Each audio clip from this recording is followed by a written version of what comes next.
Ketemu sama saya lagi di podcast Andrea dari Bermula Studio Kota Tua Jakarta. Bersama saya adalah Mas Firman Haris. Beliau adalah pengurus Yayasan Kota Tua Jakarta ya Mas. Terus udah gitu juga penggiat komunitas di Kota Tua. Apa sih itu? Nah, sebelum kita bincang-bincang seru dengan beliau, please subscribe, like, and share dulu ya.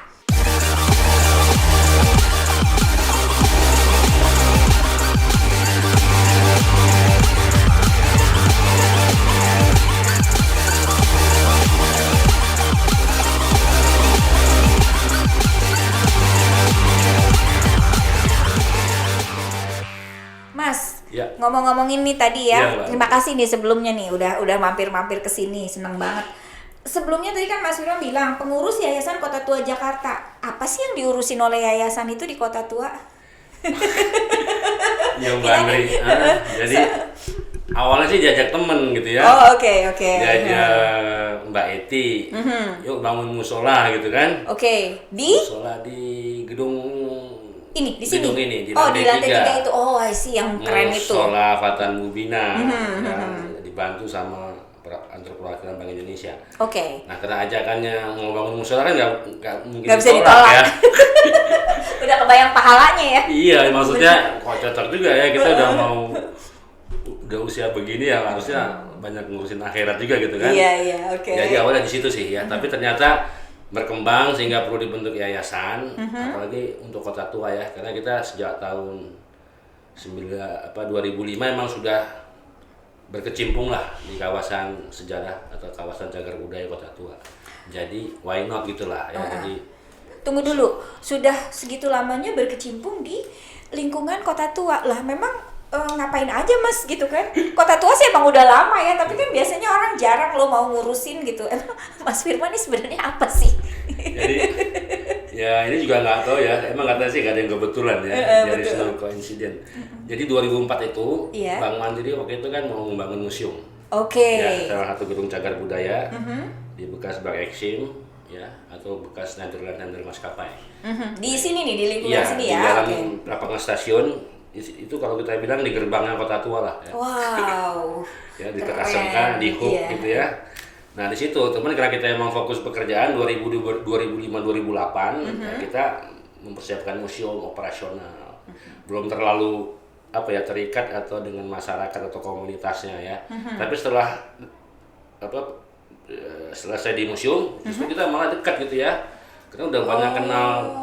Ya kita inti memberi kontribusi lah ya di kawasan Kota Tua supaya pengunjung siapapun lebih baik lah, lebih happy ya, mereka bisa fasilitas segala macam. Jadi saya rasa basisnya memang ya senang aja ya. Ada passion. Terus kenapa menurut Mas nih pada sebelum pandemi nih ya, sebelum dirapi-rapihin itu kok orang-orang itu agak segan gitu ke sini?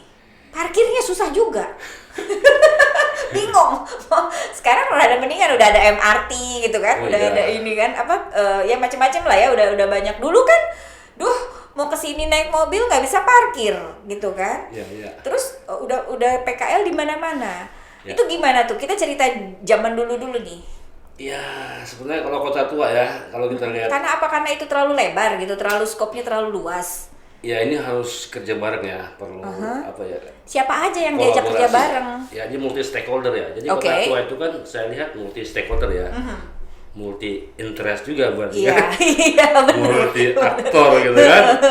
Nah ini perlu orkestrasi yang jadi bagus. masalah kadang-kadang ya itu ya. Perlu orkestrasinya gitu ya, supaya sinergi kolaborasi, terus ya harus punya informasi publik yang bagus gitu ya. Juga bicara branding strateginya bagaimana. Ya jangan ya, kita punya pesona Indonesia, wonderful Indonesia, enjoy Jakarta. Nah Kota Tua bagaimana brandingnya gitu ya? Iya.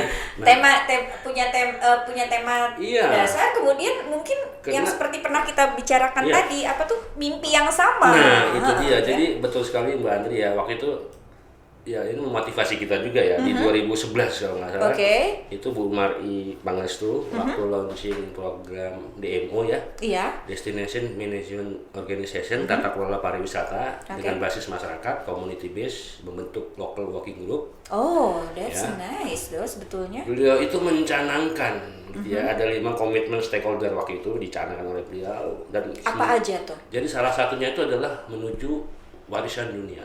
Wow. Menuju situs warisan dunia. Wih, kita senang juga gitu ya. Keren Bukan banget main, gitu. apalagi Iya. Ibu Mari waktu itu bilang sebagai Kementerian Pariwisata dan Ekonomi Kreatif ya, bilang kita boleh punya ranjang yang berbeda, tapi kita harus punya mimpi yang sama. Oke. Nah, itu Kota Tua menuju warisan dunia. Wah, apalagi Kota Tua ada di ibu kota negara, itu kan kebanggaan ya. Iya, benar. Nah, maksud saya nih, wow, ini bisa jadi mimpi bersama nih. Nggak hanya mimpi Pak Gubernur atau Pak Bu Menteri ya, tapi Iya. juga mimpi masyarakat kecil, anak yang baru lahir di RW 06 punya mimpi yang sama. Keren Ya. banget tuh Jadi sebetulnya. bayangkan di posyandu itu, ayo kita jaga kebersihan, ayo kita Iya. jaga, ayo kita tingkatin kompetensi kita, Betul. belajar bahasa asing, semoga Sabtu Minggu mereka bisa jadi local guide kan, Iya. nambah, menjadi pariwisata kan untuk kesejahteraan masyarakat. Benar, ada tujuan ya, Iya. jadi ya. Dan itu akan jadi menarik ketika kita punya Iya. tujuan yang sama. Nah, yang penting agendanya bagaimana gitu kan. Ini kan masalah ya itu tadi ya, koordinasi, sinkronisasi gitu ya, sehingga perlu agenda bersama ya. Bahkan waktu itu kan 2015 sempat diajuin tuh Kota Tua menjadi warisan dunia. Oke. Tapi 2-3 tahun kemudian kan ditarik kembali ya. Kenapa itu? Nah, itu panjang lagi ceritanya gitu ya. Mungkin nanti deh next ya. Ah, Kita fokus sama iya. ini dulu. Bahkan sekarang Sawalunto terakhir kan yang masuk kan, ya nggak apa-apa, kita Iya, nggak nggak dukung apa-apa. lah. Iya, apapun itu kita Ya, dukung sebetulnya. Karena ini membawa nama baik bangsa gitu Benar, ya, Indonesia benar, ya. Dan benar. ini udah era global ya, kita harus main di sana karena potensi Indonesia khususnya Jakarta, Kota Tua ini bukan main gitu Mbak Andri ya. Kota Tua itu bukan hanya Haute Batavia loh. Benar. Ya, itu Dan itu luas banget iya, sebetulnya. ada sejarah Jayakartanya, bahkan Sunda Kelapa ya. Jadi Kota Tua bukan hanya emang Kota Tua ada dalam tembok, luar tembok. Kalau kita baca Pergub Perencana Induk kawasan Kota Tua ya. Tapi sebenarnya salah satu keraton Jayakarta itu ada di Kali Besar, sisi Di Kali sini, Besar sisi Barat. Barat. Ya, itu kalau menurut Izerman ya, rekonstruksi. Nah, ini menarik. Dan ada dulu padrau ya, batu tulis antara Portugis dengan Prasasti itu ya. kerajaan Jajaran ya. Itu ditemukan di pojok Jalan Nelayan Timur dengan Jalan Jengkeh. Nah, itu menurut kita harus dibuat replikanya gitu loh. Iya. Jangan hanya aslinya aja disimpan di Museum Nasional atau di Museum Sejarah, dibuat. Kenapa? Ini menambah panjang konten atau storytelling Kota Tua. Jadi Iya. dikaitkan Kalau dengan Pajajaran. langsung ada di situ, Iya. walaupun itu replika, orang seneng Iya. ya. Jadi Tapi tahu. kan, itu kan bicara secara inilah ya. Tapi dengan pertanyaan kembali ke Mbak Andri tadi, emang Kota Tua sebelum krisis itu udah tinggi ya. Walaupun kita perlu lihat ini visitor pengunjung ini siapa ya, wisatawannya ya. Kadang-kadang yang ngerusakin Iya, juga, dan itu kan gemes kita banget. juga harus punya treatment yang berbeda gitu. Iya, betul. Jangan one fits for all ya. Iya. Jadi gini, pengunjung weekend sama pengunjung weekday itu beda loh Mbak, hati-hati gitu ya. Gimana tuh bedanya sih? Ya kalau weekday biasa orang yang kantor di sini Iya. ya. Jadi tujuannya bukan wisatawan nih. Nah, wisatawan itu puncaknya pada Sabtu Weekend, Minggu biasanya. Sabtu Minggu. Ya. Nah, mereka umumnya emang untuk wisatawan Instagramable sekarang kan spot foto kan itu betul. Kota Tua paling bagus loh spot Iya, fotonya iya, gitu ya. betul. Nah, itu juga harus dilihat. Nah, mungkin jam-jam tertentu juga mempengaruhi. Mungkin family tujuannya untuk ke museum berarti itu siang sampai sore. Nah, yang ada lagi yang malam mah. Ini hati-hati. Ya, karena masyarakat kan butuh ruang publik ya. Iya, betul. Mungkin mereka sekedar nongkrong, nanti ada musik-musik komunitas, ada Mas Rangga, kawan-kawan, ada Mulus, ada musik. Nah, emang tuh arahnya sih emang Kota Tua itu untuk semua ya.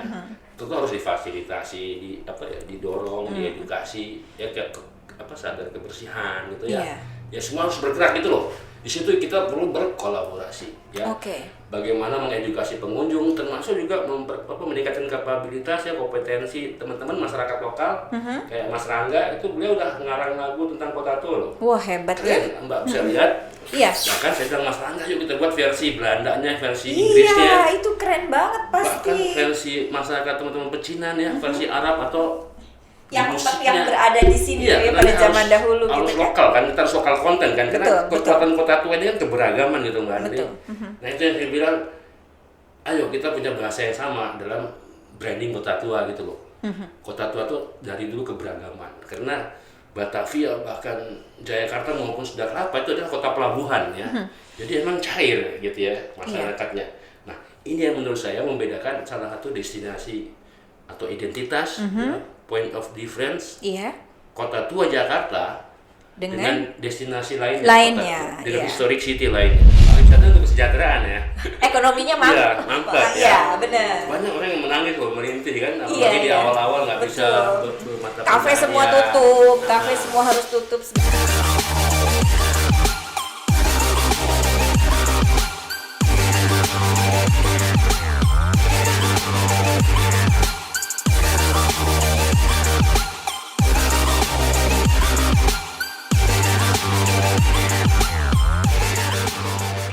Loh, kok ini perkembangannya malah jadi cepat ya? Karena kan ada PSBB, kemudian juga ada PPKM dan Iya. segala macam. Ketika diberhentikan totally berhenti gitu, nggak boleh ada apa-apa kegiatan di Kota Tua kan?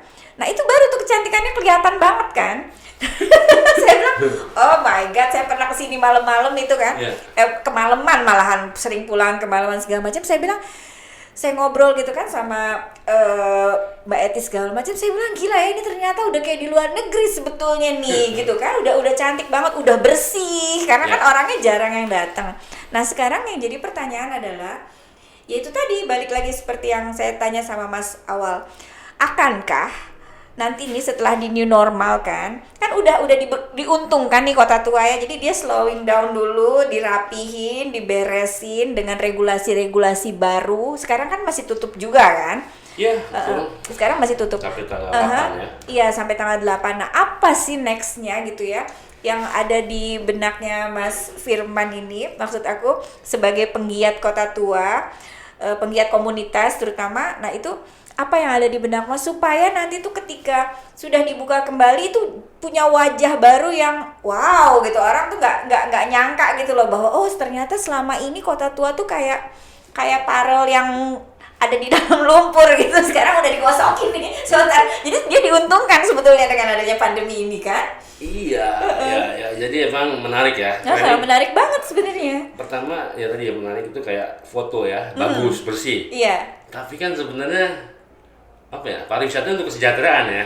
Ekonominya mantap ya. Benar. Banyak orang yang menangis loh merintih kan, apalagi Iya, di awal-awal nggak bisa bermata pencaharian. Kafe semua tutup, kafe semua harus tutup segala macam. Karena gini, Kota Tua punya beberapa metafora ya. Dulu kan pernah disebut, saya mungkin dari dulu Surakarta, pelabuhan 4 zaman. Zamannya Jayakarta Raharja. Nah, begitu masuk VOC Batavia menjadi Queen of the East, Ratu dari Timur. Iya. Tapi setelah mereka sanitasinya rusak, jadi kuburan dari timur. Ya. Ada yang bilang kuburan orang Belanda itu terjadi loh Mbak. Akhir abad 19 ya, akhirnya kan di Batavia kan, dibangun di Batavia. Nah maksudnya kondisi sekarang ini, ya, tanda kutip, ini seperti kuburan dari nggak tega ngomongnya. Kuburan dari timur ya, emang nice to see ya, tapi rohnya, oke, itu bangunan cagar budaya emang kita harus lestarikan ya.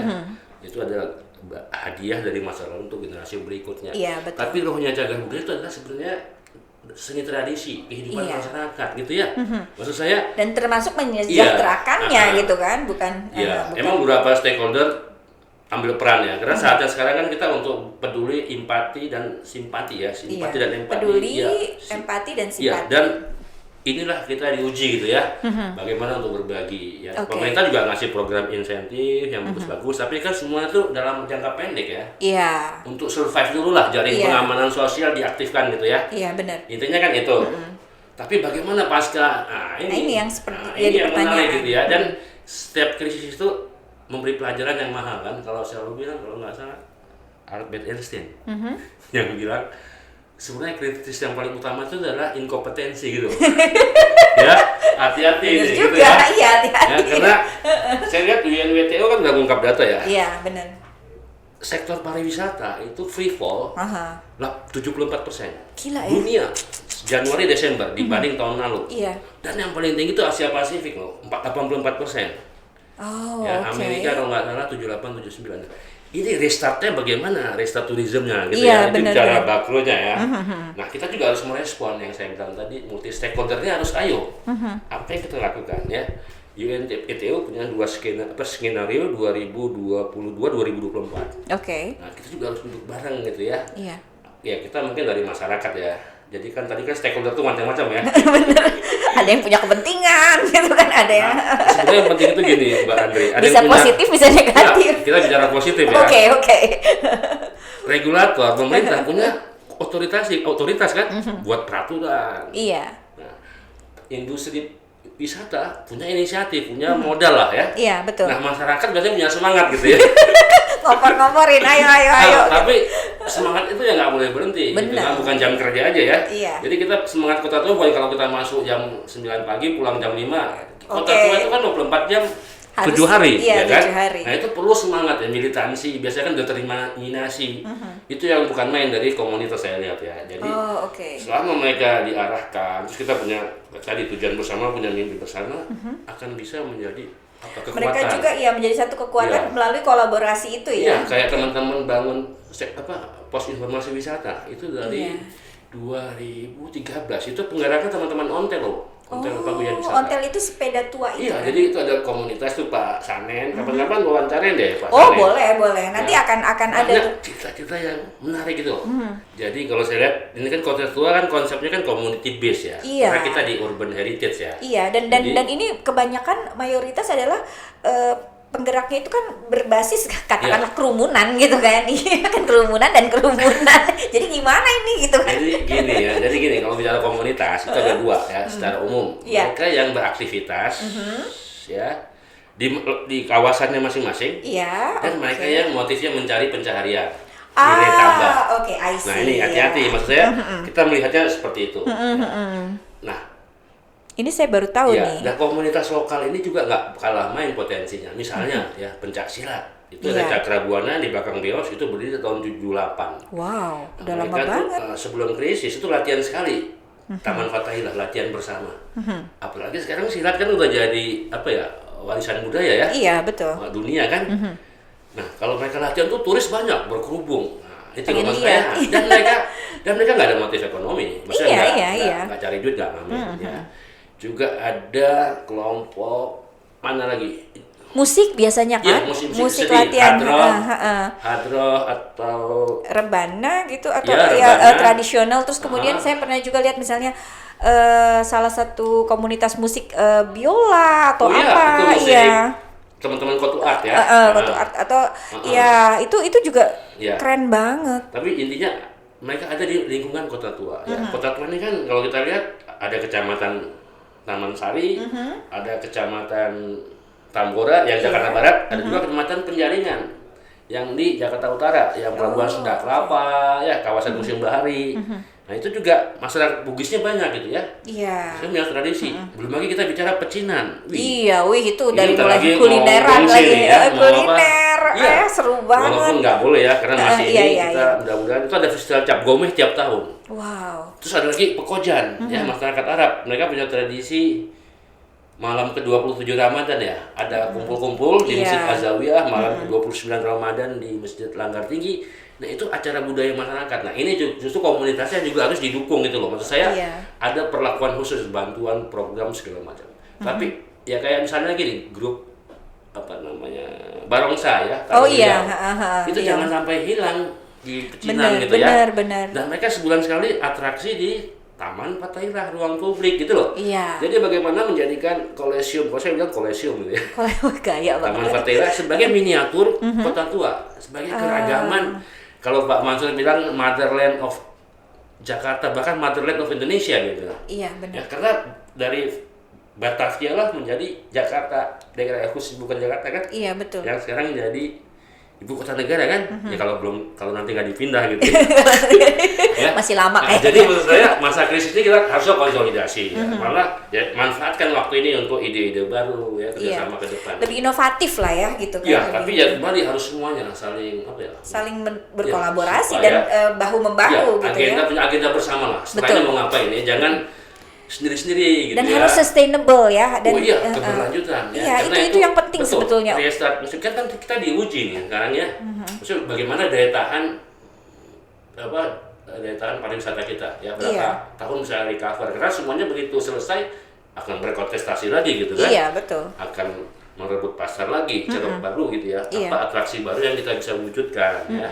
Ya kayak dengan adanya Mula Kota Tua ya. Ada musola yang bagus di Iya, kota, iya. ya. Jadi orang nggak susah lagi kalau apalagi mau. namanya Fatan Bubina kan. Iya, Nah, itu keren banget. tuh. Jadi sebelum Batavia Jakarta. Nah, sebelum Jakarta itu Fatan Bubina dulu loh. Beda dulu loh. Jadi baru Sunda Kelapa. bener banget. Nah, tapi Fatan Bubina itu panjang lagi ceritanya ya. Kita harus mengundang keluarga Pangeran Jakarta nanti. Iya, kesini. bener.